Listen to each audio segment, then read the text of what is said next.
Do you like cars? Do you know much about cars? Have you ever driven a car or gotten a ride in a car?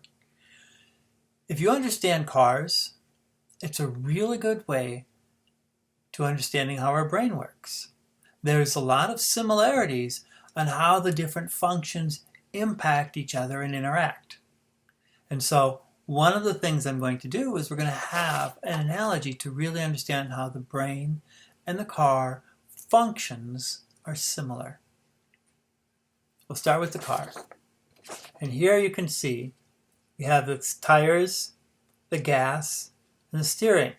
The tires are like the behavior, the gas is like the emotions, and the steering is like the thoughts. So then we will look at how our brain works.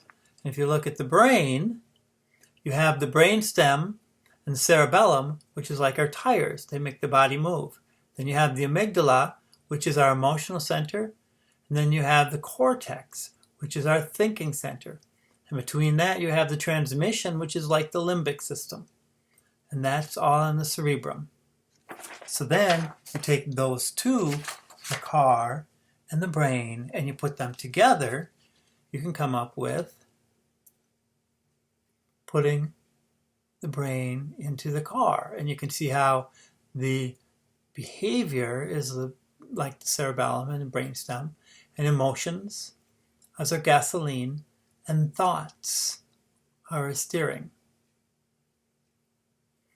Then we can also put the car in the brain. And when we do that, it looks a little different, but is also very similar. And here you can see where the tires are by the brainstem and the cerebellum, and the gasoline is right in the middle of everything because that powers our brain. And then there's a transmission of how it shifts up to the engine and creates our steering in the cortex. So one of the things is when you really start looking at how a car works and how our brains work, there is so many similarities. And the more you look, the more amazing it becomes. And we will talk about this more. But we'll just start with the tires are our behavior. The gasoline is our emotions. And the steering is our thoughts. Start thinking about that, and I'm looking forward to driving further with this car analogy. Thank you.